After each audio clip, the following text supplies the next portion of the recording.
Uncle ने सबको दिवाली पर नए कपड़े खरीद कर दिए, लेकिन आंटी ने मुझे कोई भी सूट खरीद कर नहीं दिया। मैं अनाथ थी, मुझे पुराने ही कपड़े दे दिए गए जो मैं दिवाली पर पहन सकूं। मैं जब उनसे नए कपड़े मांगने लगी तो उन्होंने मेरे गाल पर थप्पड़ मारा और मुझे कमरे में बंद कर दिया। मैं सारी रात भगवान से शिकायत करती रही, आंसू बहाती रही। हे भगवान, मुझ जैसी अनाथ का तुम्हारे सिवा कोई भी नहीं है। मेरे आंसू जमीन पर गिरते रहे।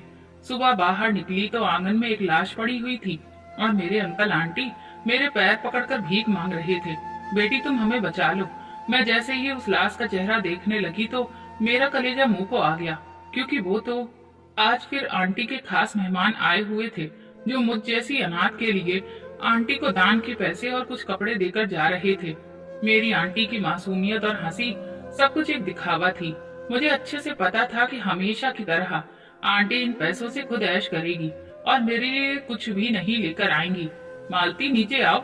आंटी की आवाज सुनकर मैं नीचे आई तो सामने टेबल पर बहुत अच्छे अच्छे कपड़े रखे हुए थे जो अभी अभी मेहमान देकर गए थे। मैंने जिंदगी में कभी इतने अच्छे कपड़े नहीं पहने थे। आंटी, इनमें से एक सूट मुझे मिल सकता है क्या? मैंने हिम्मत करके पूछा तो उनके चेहरे पर गुस्सा आ गया। मैंने मेहमानों की तरफ देखा जो कि मुझे देख रहे थे। ये तुमने क्या कहा? आंटी की आवाज कांटेदार हो गई। बस एक ही सूट चाहिए था। मेरी आवाज कांप गई, पर जैसे कि मैंने कोई बहुत बड़ा गुनाह कर दिया हो। आंटी का चेहरा गुस्से से लाल हो गया। अगले ही पल उन्होंने मेरा बाजू पकड़ा और मुझे जोर से अंदर धकेल दिया। बदतमीज लड़की, तुम्हें तो कोई शर्म ही नहीं बची है। मेरे मेहमानों के सामने भिखारियों की तरह चीजें मांग रही हो। अंदर जाकर बैठो और दोबारा ऐसी हरकत मत करना। मैं जमीन पर गिर गई। मेरी आंखों में आंसू आ गए। मुझे ऐसा लगा कि सारे मेहमान ये नजारा देखकर खामोश हो गए थे। शायद उन्हें भी मुझ पर तरस आया हो, शायद नहीं, लेकिन एक नजर जो मुझे अभी भी देख रही थी वो कबीर मल्होत्रा की थी। वो एक लम्हे के लिए खामोशी से मुझे देख रहा था, जैसे कि मेरी हालत को समझने की कोशिश कर रहा हो। उनकी आंखों में दर्द या हमदर्दी थी, ये शायद कुछ और था, मगर मैं जानती थी कि मुझे उस नजर से कोई उम्मीद नहीं रखनी चाहिए। उम्मीद तो हमेशा मेरी टूटती थी और मैं अपनी किस्मत से धोखा खाती रहती थी। मैंने अपने आंसू पोंछे और सर झुका दिया। ये दुनिया उनके लिए थी जो इज्जतदार थी और मैं तो बस आंटी के लिए एक नाम, पसंदीदा बोझ थी। मैं आंगन में बिखरे हुए सामान और कपड़ों को समेट रही थी, जबकि आंटी अभी भी मेहमानों की खातिरदारी में व्यस्त थी। उनके चेहरे पर वही मक्कार मुस्कुराहट थी जो हमेशा अमीर मेहमानों के लिए उनके चेहरे पर सजी रहती थी। एक नजर मैंने दरवाजे पर डाली जहाँ पर मेहमान एक एक करके जा रहे थे। मेरी नजरें कबीर मल्होत्रा पर जा रुकी, जो जाते जाते भी एक पल के लिए रुका और एक बार फिर से मेरी तरफ देखने लगा। वही नजर जो ना तो तरस की थी और ना ही हमदर्दी की, जैसे कि वो मुझे समझने की कोशिश कर रहा हो कि ये कौन है। मैंने खुद से सवाल किया।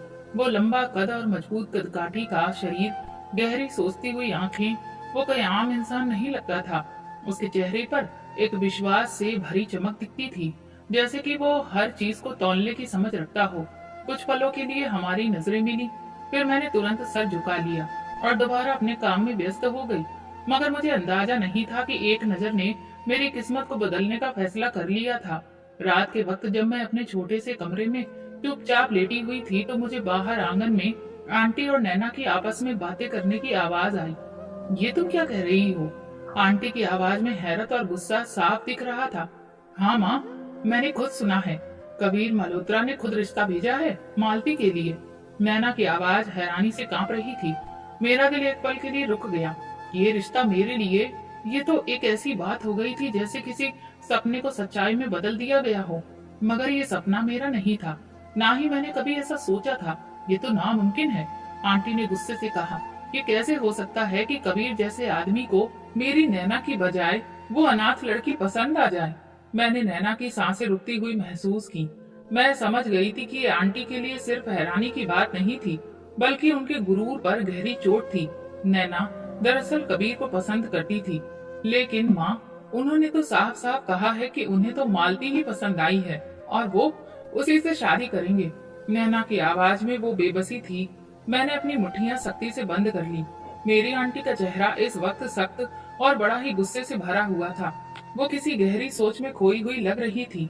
नैना की आंखें लाल थीं, जैसी कि वो सारी रात रोई हो। मालती, आंटी ने मुझे बुलाया।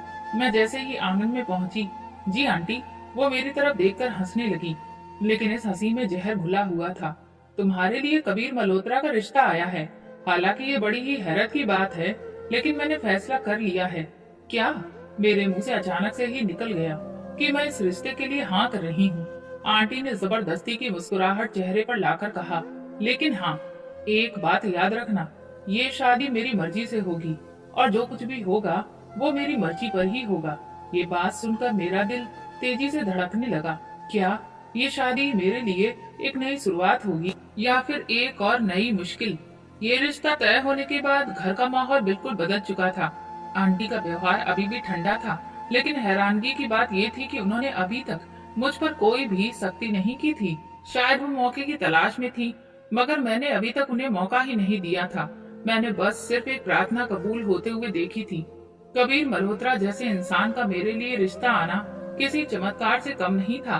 मैंने कभी इस बारे में सोचा भी नहीं था कि मेरी किस्मत में ऐसा कुछ भी लिखा होगा। और फिर वो पल आया जब शादी की तैयारियों की शुरुआत हुई। दिवाली करीब आ रही थी और इसी के साथ मेरे लिए ढेर सारे गिफ्ट्स भी आने शुरू हो गए थे। कबीर की तरफ से बहुत ही महंगे महंगे कपड़े, जूते और जेवर भी भेजे गए। जब पहला डिब्बा खोला गया तो मेरी आंखों में खुशी की चमक आ गई थी। उसमें एक लाल रंग का बड़ा ही बेहतरीन सूट रखा था, जिस पर सुनहरे धागों से कारीगरी की गई थी। और जब मैंने जूते देखे तो वो भी खूब चमक रहे थे। मैंने अपनी जिंदगी में ऐसा कुछ कभी भी नहीं देखा था। क्या ये सब वाकई में मेरे लिए था?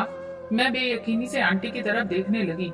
उन्होंने एक नजर मुझ पर डाली और फिर हल्का सा मुस्कुरा दी, मगर उनकी आंखों में कुछ था, कुछ ऐसा जो मेरे दिल को बेचैन कर गया था।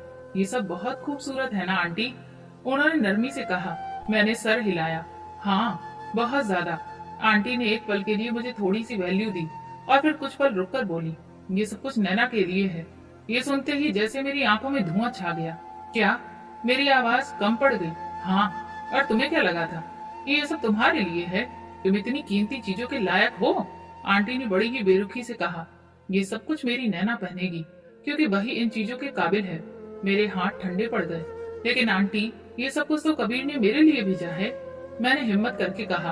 आंटी ने जहर भरी मुस्कुराहट के साथ मेरी तरफ देखा तो क्या वो खुद आकर देखेगा कि कौन क्या पहन रहा है?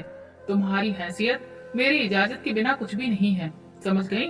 मालती, मेरी नजरें अचानक से नैना की तरफ गईं, जो ये सब कुछ देखने के बावजूद भी खामोश खड़ी हुई थी। उसके चेहरे पर कुछ ऐसा था जैसे कि वो ये सब कुछ पहले से ही जानती हो, जैसे कि वो ये सब होने से बहुत खुश हो।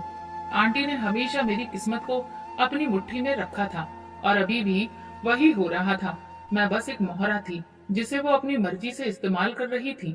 रात के वक्त मैं वो कपड़े अपने हाथों में लिए बैठी जो आंटी ने मेरे लिए रखे थे, जो कि पुराने थे और जगह जगह से उनकी सिलाई भी उधड़ी थी।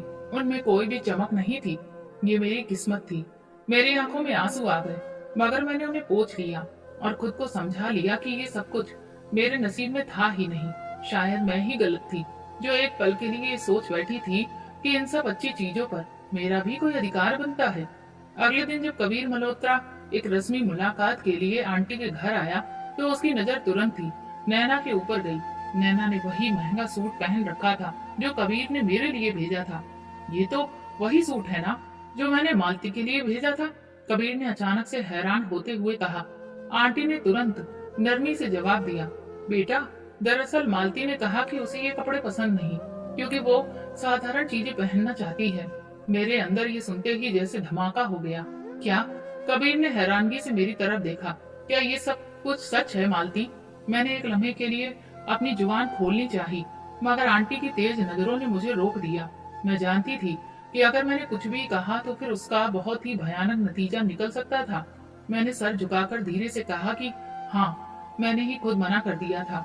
ये सुनते ही कबीर के माथे पर बल पड़ गए। लेकिन क्यों? मैंने तो ये खास तौर पर तुम्हारे लिए ही भेजे थे।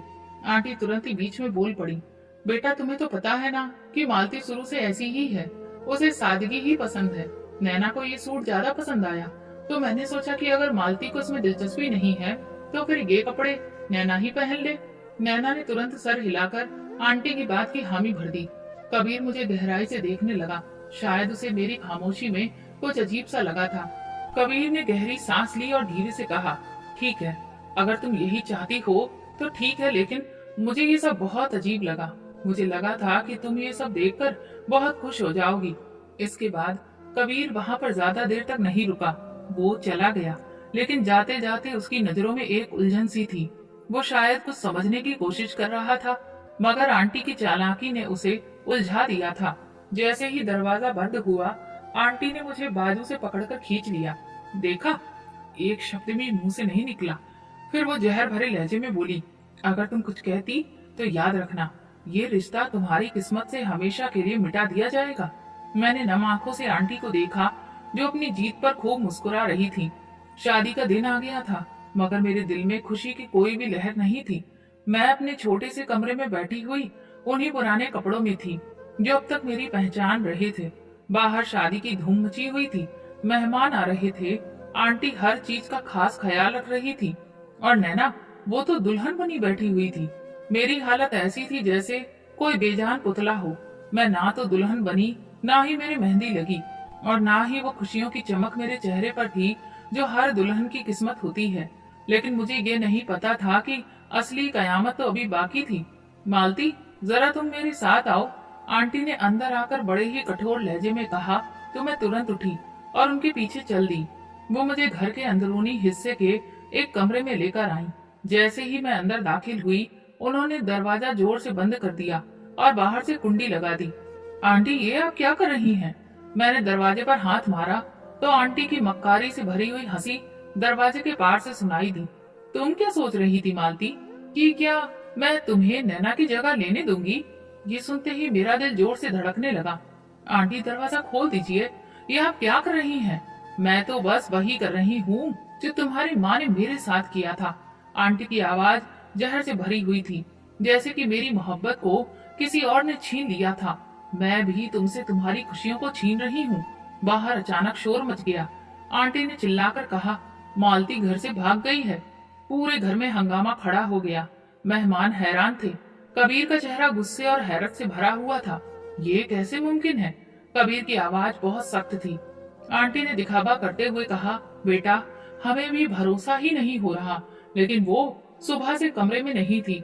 हमने उसे हर जगह ढूंढ लिया है, लेकिन ये झूठ है। कबीर की आंखों में बेयकीनी थी। मालती ऐसा कभी नहीं कर सकती। तुम्हें क्या लगता है बेटा, एक अनाथ लड़की को ऐसी बेहतरीन जिंदगी मिल रही थी, उसके सिर पर इज्जत का साया डाला जा रहा था। उसे जरूर आजादी का एहसास हुआ होगा। वो शायद अपनी मर्जी से जीना चाहती थी। आंटी ने अपना झूठ पक्का करने के लिए आंसू तक बहा दिए। कबीर की इज्जत पूरे समाज के सामने दाव पर लगी हुई थी। मेहमान हैरत और आपस में कानाफूसी करने में व्यस्त थे। अगर दुल्हन भाग गई थी तो अब तो कबीर की सियासी इज्जत मिट्टी में मिल सकती थी। मौका देखकर वार किया, बेटा, तुम मेरी नैना से शादी कर लो। इससे तुम्हारे खानदान की इज्जत भी बच जाएगी और हमें भी कोई अफसोस नहीं होगा। कबीर की आंखों में हैरत थी, लेकिन उसे हालातों ने चारों तरफ से घेर लिया था। उसने गहरी सांस ली और बोझिल दिल के साथ कहा, ठीक है। उधर मैं अंदर बैठी दरवाजा तोड़ने की कोशिश कर रही थी, मगर मेरी आवाज कोई भी नहीं सुन पा रहा था। बाहर बाराती खुशी में डूब रहे थे और नैना दुल्हन बन रही थी। मेरी किस्मत मेरे हाथ से छीन ली गई थी और मैं एक बार फिर से हार का शिकार हो गई थी। जब दरवाजा खुला तो मैंने उम्मीद से ऊपर देखा, तो वहाँ पर कोई भी मेरा भला चाहने वाला नहीं था, बल्कि वहाँ तो आंटी ही खड़ी हुई थी, चेहरे पर एक मक्कार मुस्कुराहट लिए। देखा, मैंने कहा था ना कि तुम्हें सब कुछ मिलेगा, वो जहर भरे लहजे में बोली।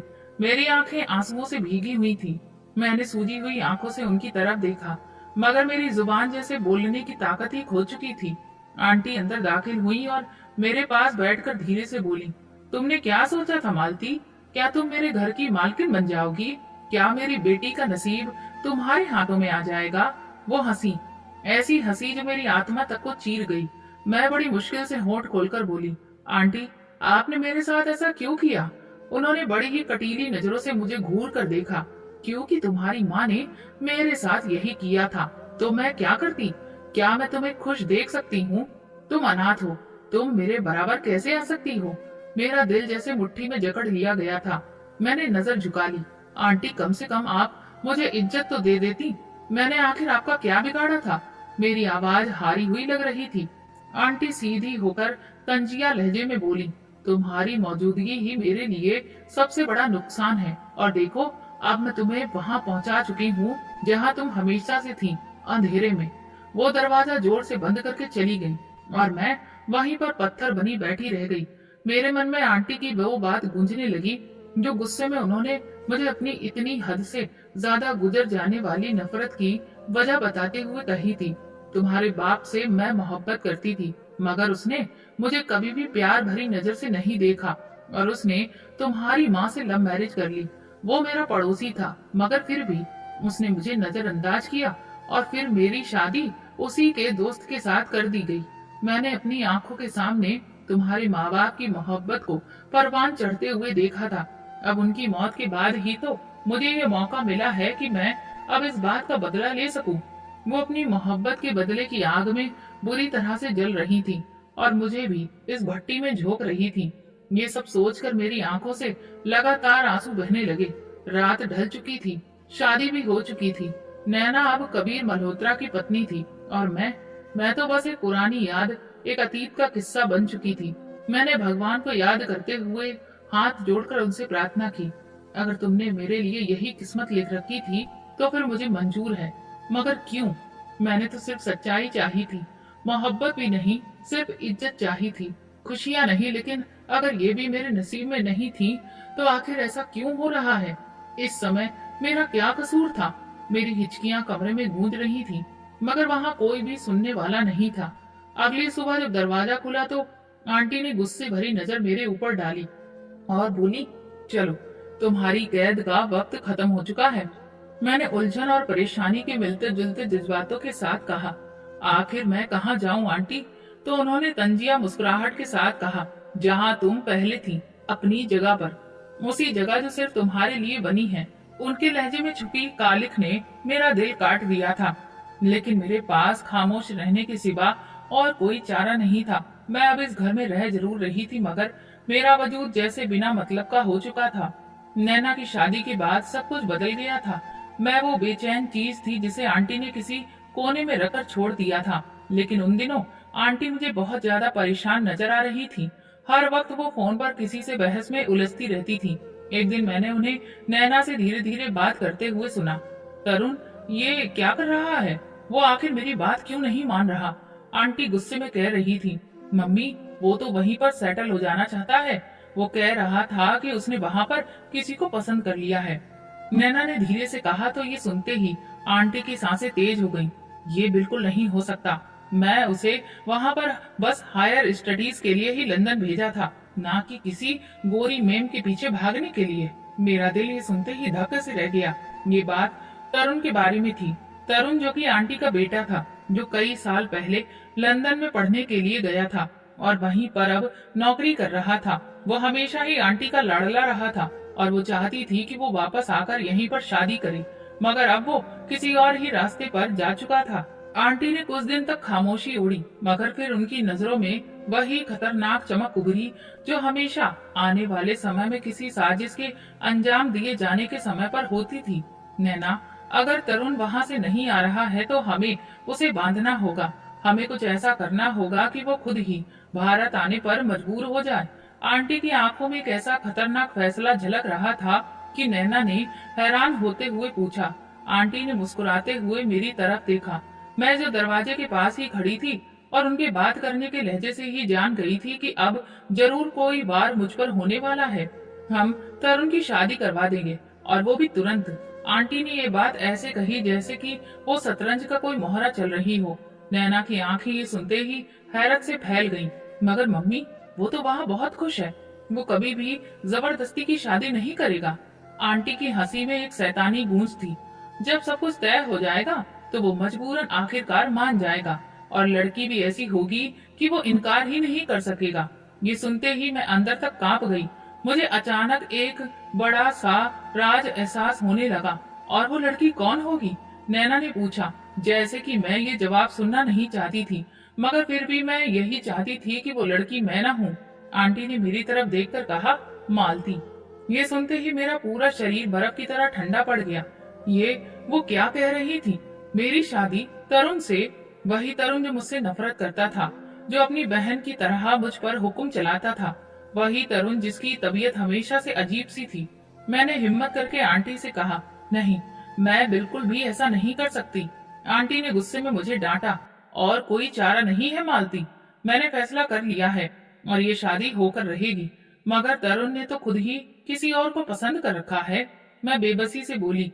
आंटी का चेहरा सख्त हो गया। सुनो, मैं तुम्हें पसंद नहीं करती थी, मगर फिर भी मैं तुम्हें बहू बना रही हूँ ना, और अब मैं ये देखूंगी कि वो कैसे इनकार करेगा। नैना ने एक पल के लिए मुझ पर नजर डाली, शायद उसे मुझ पर तरस आया, मगर वो कुछ बोली नहीं। आंटी ने मुझे सख्ती से पकड़कर कहा, मैंने तुम्हें इस घर में रहने दिया, खाने को दिया, अब तुम इस एहसान का बदला चुकाओगी। ये सुनते ही मेरा दिमाग सुन्न हो गया। मैं जानती थी कि आंटी जो कहती हैं वो करके रहती हैं। आंटी ने जो फैसला कर लिया था वो पत्थर की लकीर बन गया था। और फिर वो दिन आ ही गया जब तरुण को वापस भारत बुलाया गया। तरुण जैसे ही एयरपोर्ट से निकला, आंटी ने उसे गले लगा लिया।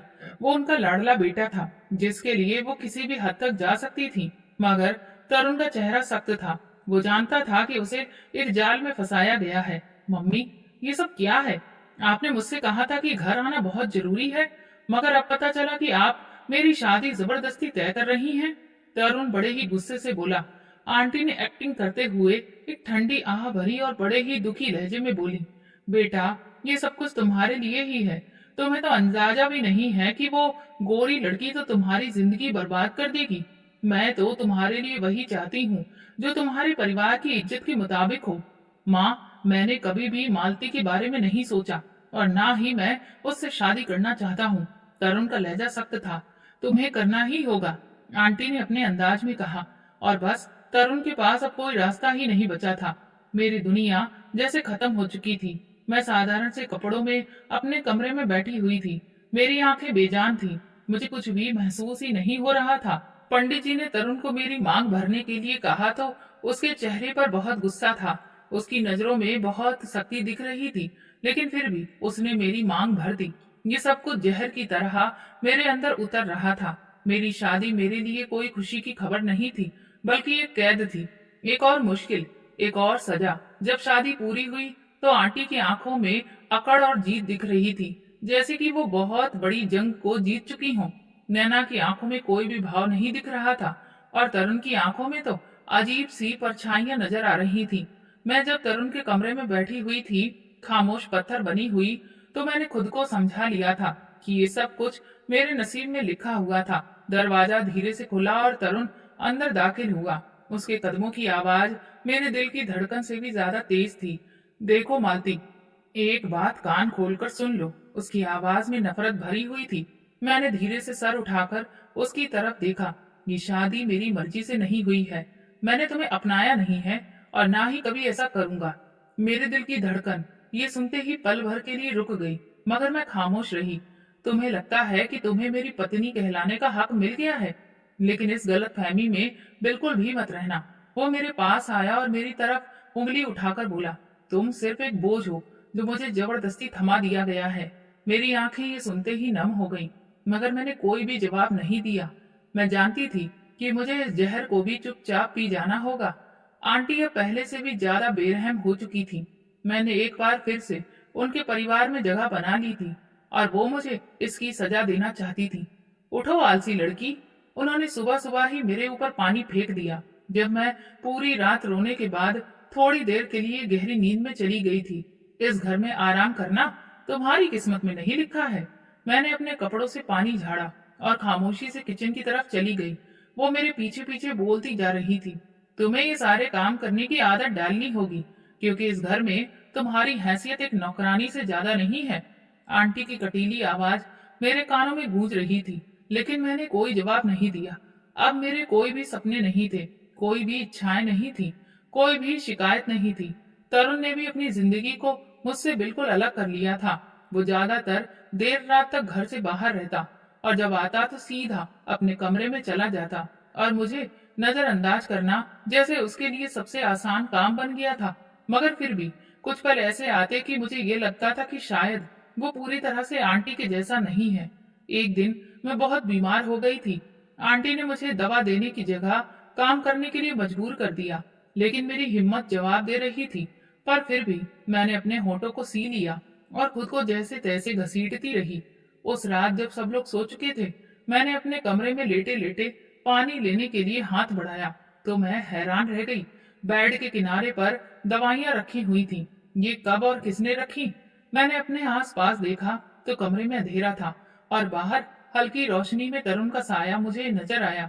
मैंने दरवाजे के पास उसे कुछ पल के लिए रुके हुए देखा, फिर वो वहां से कहीं चला गया। ये पहली बार नहीं था। कभी कभी जब मैं सख्त गर्मी में किचन में काम कर रही होती थी तो अचानक एक पानी का गिलास चुपके से टेबल पर मेरे लिए रखा होता।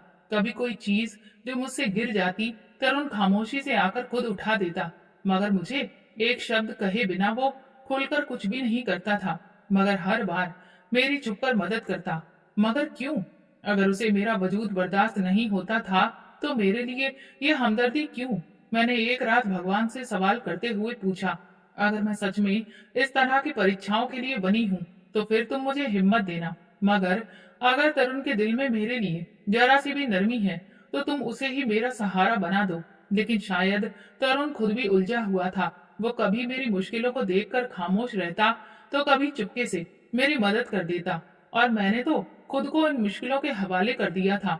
शादी के कुछ महीने गुजर चुके थे, मगर मेरे लिए सब कुछ वैसा ही था। उसने ना कभी मुझे अपनाया और ना ही मेरी मौजूदगी को महसूस किया।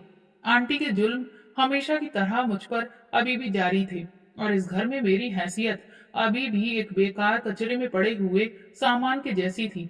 लेकिन वो पल जब मेरी जगह नैना ने कबीर मल्होत्रा से शादी कर ली थी, वो पल आज भी मेरी आत्मा में कांटे की तरह चुभता रहता था।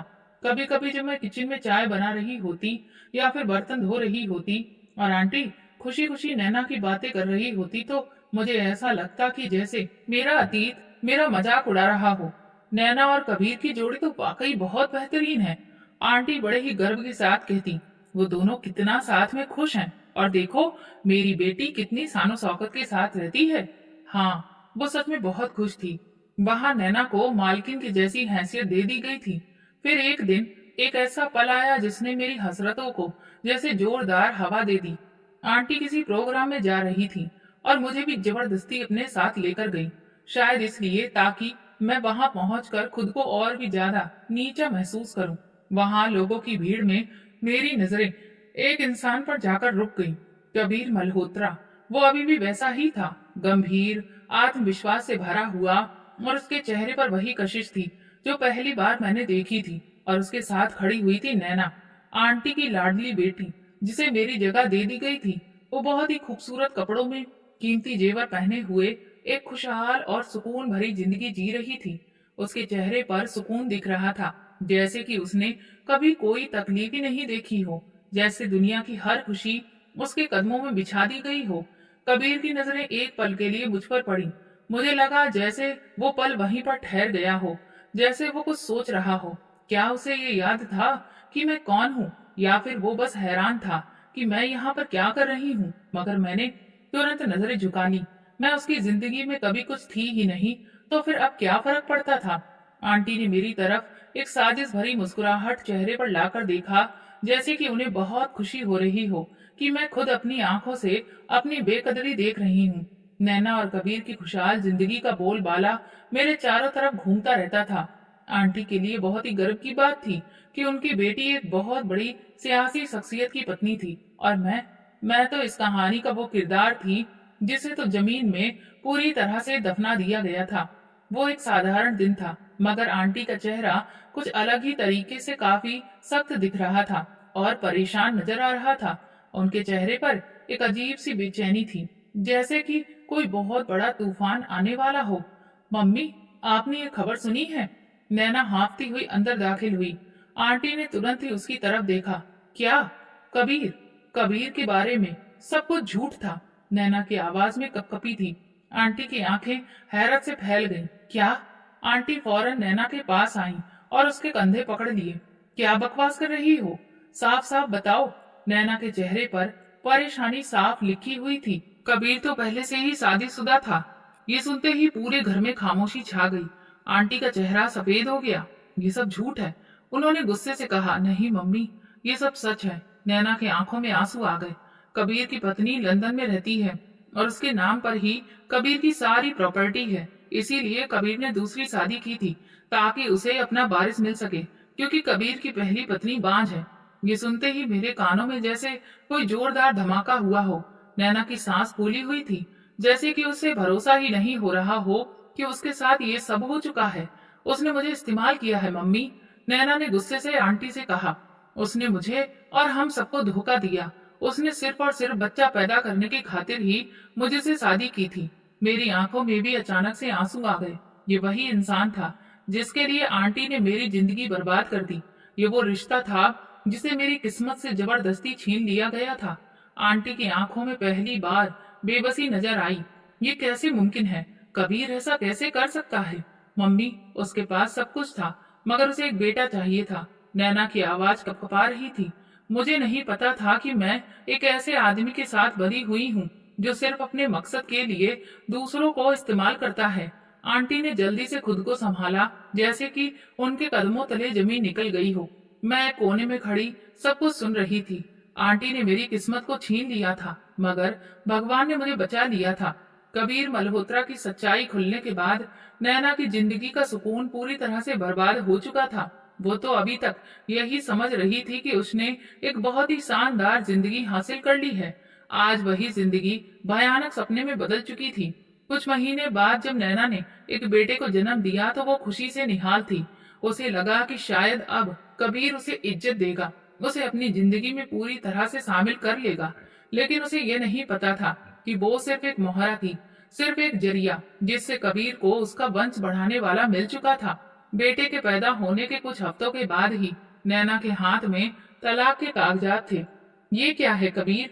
नैना ने हैरत और गुस्से से चिल्लाकर पूछा। कबीर, जो हमेशा ठंडे लहजे में बात करता था, आज बड़ी ही बेदर्दी से मुस्कुरा रहा था। ये वही है जिसके लिए मैंने तुम्हें अपनी जिंदगी में शामिल किया था। नैना, अब मेरा मकसद पूरा हो चुका है। ये सुनते ही नैना के पैरों तले से जमीन खिसक गई। तुम मुझे बेटा देकर छोड़ रहे हो? कबीर ने कंधे उचकाए। ये तो तुम्हारी किस्मत थी नैना। तुम्हें लगता था कि तुम किसी कहानी की राजकुमारी बनोगी। नहीं, तुम सिर्फ एक जरिया थी। मेरी पत्नी की गोद खाली थी और मैं उसे खुश करने के लिए बारिश चाहता था। अब जबकि वो बारिश मुझे मिल चुका है तो तुम्हारी अब कोई जरूरत नहीं बची है। नैना को तो जैसे सांप सूंघ गया। नहीं, ये नहीं हो सकता, ये नाइंसाफी है। तुम मेरे साथ ऐसा नहीं कर सकते। वो चिल्ला रही थी, रो रही थी, मगर कबीर ने सिर्फ एक नफरत भरी नजर डाली और वकील को इशारा किया कि उसे घर से निकाल दे। जब नैना तलाक के कागजात और बेइज्जती के दाग के साथ आंटी के घर वापस लौट कर आई तो आंटी का गुरूर चकनाचूर हो चुका था। ये सब मालती की वजह से हुआ। नैना ने रोते हुए कहा, अगर ये मेरी जिंदगी में ना होती तो कबीर मुझसे शादी ही नहीं करता। आंटी ने मुझे कहर भरी नजरों से देखा, जैसे वो सच में मेरी वजह से ही अपनी बेटी को बर्बाद होते हुए देख रही थी। ये सब कुछ तुम्हारी मनुष्यत की वजह से हुआ है मालती, आंटी बोली। तुमने ही जरूर बद्दुआ दी होगी, उसी का असर मेरी बेटी पर हुआ है। मैंने एक साधारण मुस्कुराहट के साथ उन्हें देखा। आंटी, मैंने कोई बद्दुआ नहीं दी, ये तो बस इंसाफ हुआ है। आंटी ने मुझे गुस्से में आकर थप्पड़ मारने के लिए हाथ उठाया, मगर तभी तरुण ने तुरंत बीच में आकर उनका हाथ पकड़ लिया। मालती कि इसमें कोई भी गलती नहीं है मम्मी। तरुण की आवाज में पहली बार सख्ती थी। ये सब कुछ तो सिर्फ और सिर्फ तुम्हारे लालच का ही नतीजा है। मम्मी, तुमने तो अपनी बेटी की किस्मत खुद ही बर्बाद की है। आंटी की आंखों में आंसू आ गए, लेकिन वो कुछ भी नहीं कह सकी। नैना अभी भी अपनी बर्बादी का जिम्मेदार मुझे ही समझ रही थी। उसका बस चलता तो वो मुझे अपनी तकलीफ के बराबर का दर्द दे देती। आंटी जो पहले ही हर बात को बर्दाश्त नहीं कर पाती थी, अब अपने आखिरी हथियार के साथ मेरी जिंदगी पर वार करने वाली थी। अगर मेरी बेटी की जिंदगी बर्बाद हुई है तो मैं इस मालती को भी चैन की सांस नहीं लेने दूंगी। आंटी की आंखों में जुनून था। मम्मी, आपको कुछ करना होगा, नैना जोर से बोली। हमें इसी तरह की तकलीफ से गुजारना होगा जिससे मैं गुजर रही हूँ। आंटी के चेहरे पर एक शैतानी मुस्कुराहट उभरी। एक तरीका है, तरुण को इसके खिलाफ भड़काना होगा। नैना ने तरुण के कान भरने का फैसला किया। वो उसे बुलाकर अपने कमरे में लेकर गई, जहां उसने आंसू बहाने का ड्रामा किया। भैया, तुम्हें पता भी है कि मेरा तलाक क्यों हुआ? नैना ने अपनी आवाज को तोड़ते हुए कहा। तरुण ने उसे हैरत से देखा। क्या मतलब है तुम्हारा?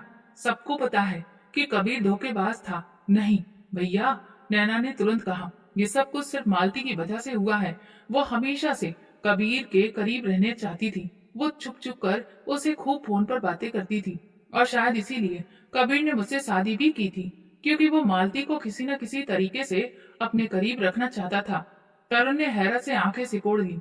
ये तुम क्या कह रही हो नैना? तुम्हें अंदाजा भी है कि तुम किस पर इल्जाम लगा रही हो? मैं झूठ नहीं बोल रही भैया, नैना ने झूठी मासूमियत से कहा।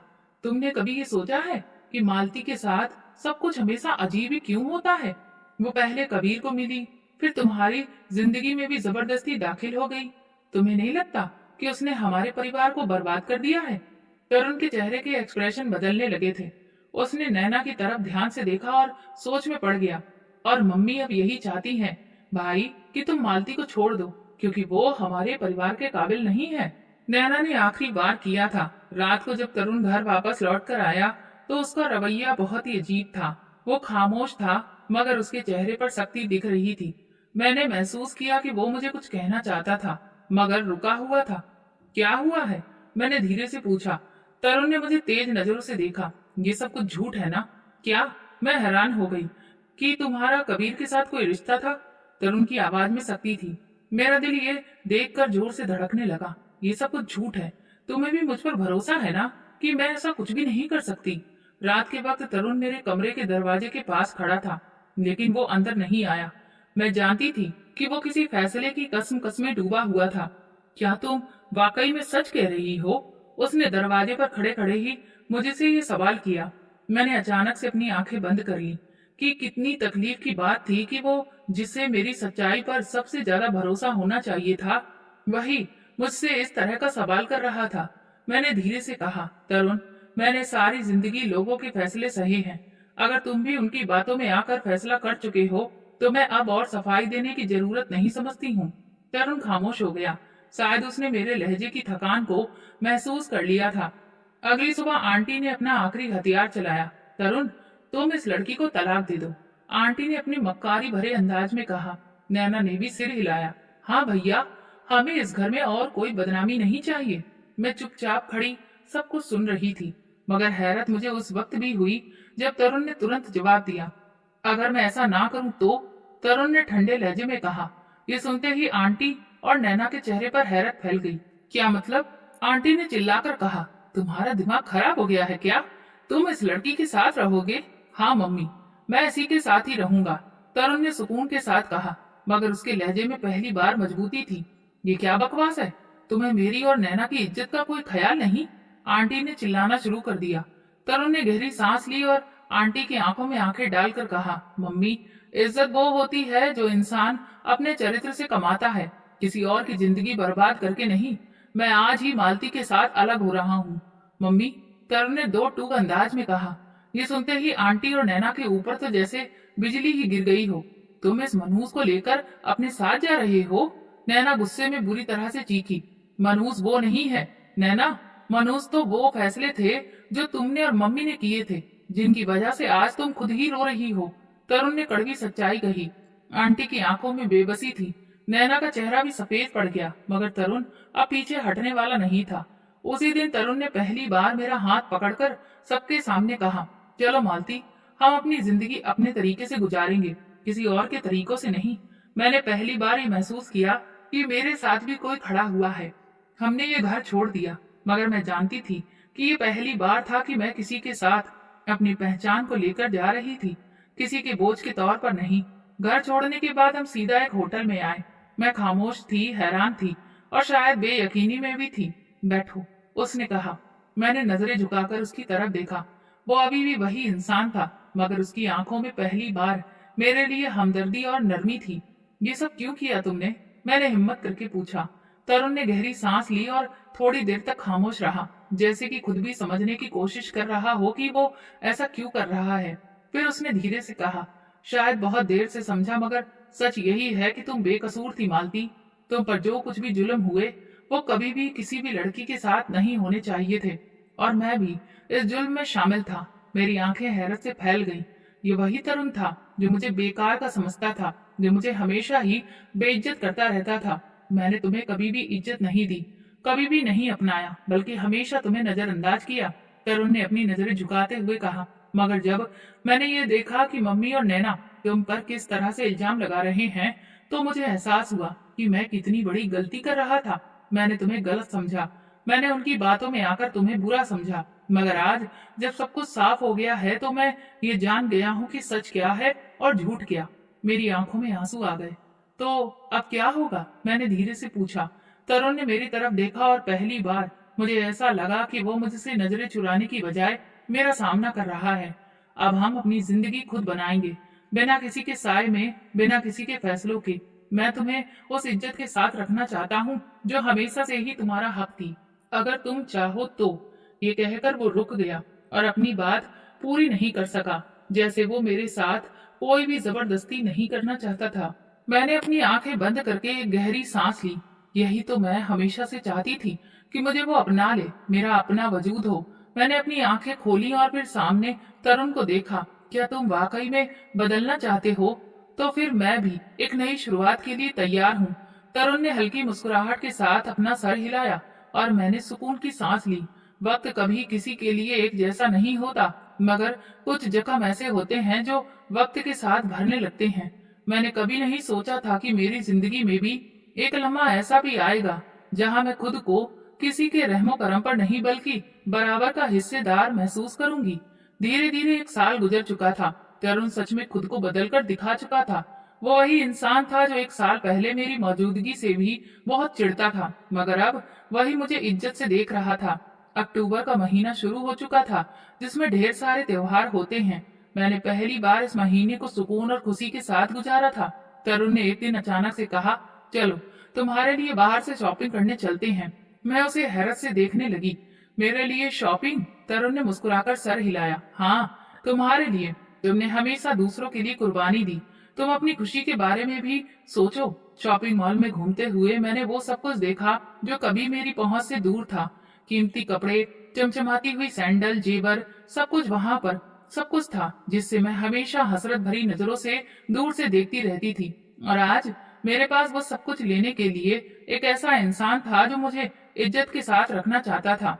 ये मेरी नई शुरुआत थी, वो शुरुआत जिसके बारे में मैं कभी सपने में भी नहीं सोच सकती थी। मेरे हाथ में वही लाल रंग का सूट था जिस पर सुनहरे धागे से खूबसूरत कढ़ाई की गई थी। मैंने उसे उंगलियों से छुआ और मेरी आंखों के सामने एक पुराना मंजर घूम गया।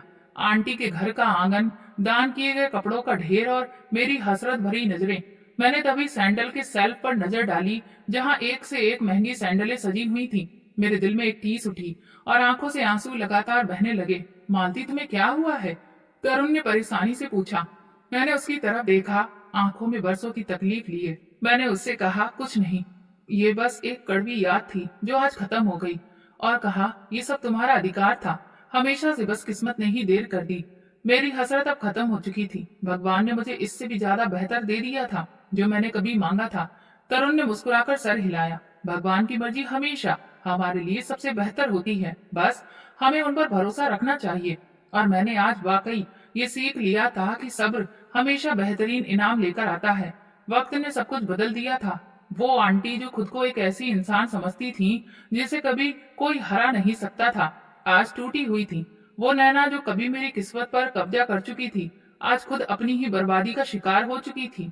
उसका गुरूर भी मिट्टी में मिल गया था और इधर मेरा सब्र रंग लेकर आया था। आंटी की दुनिया उजड़ चुकी थी। नैना का तलाक हो चुका था। नैना का बेटा भी उससे छीन लिया गया था और अब वो दिन रात अपने नसीब को कोसती रहती थी। आंटी का वो फक्र, वो गुरूर, सब कुछ खत्म हो गया था। मालती ने हमसे बदला लिया है। आंटी हर वक्त यही दोहराती रहती, मगर सच तो ये था कि मैंने उनसे कोई भी बदला नहीं लिया था। बदला तो वक्त ने लिया था। दूसरी तरफ मैं सुकून की जिंदगी गुजार रही थी। तरुण ने मुझे इज्जत दी, मेरा साथ दिया और हम एक नई खुशहाल जिंदगी शुरू कर चुके थे। वही लड़की जो कभी किसी से अपने लिए नए कपड़ों की मांग करती थी, आज अपनी जिंदगी अपनी मर्जी से जी रही थी। भगवान की मर्जी हमेशा बेहतरीन होती है, बस हमें उन पर भरोसा करना चाहिए। तरुण ने एक दिन कहा। मैंने मुस्कुराकर सर हिलाया। हाँ, सच कहा है। सब्र करने वालों को सब कुछ मिलता है। मुश्किलें तो वक्त के साथ हमेशा चलती ही रहती हैं, लेकिन भगवान का इंसाफ हमेशा बेहतरीन होता है और यही मेरा अंजाम है। तो दोस्तों, आप लोग किस शहर से हमारी ये कहानी सुन रहे हैं, कमेंट में बताएं। और अगर आपको हमारी ये कहानी पसंद आई हो और इस कहानी को लेकर आपकी क्या राय है, वो भी कमेंट करें। वीडियो को लाइक करें और ज्यादा से ज्यादा शेयर करें।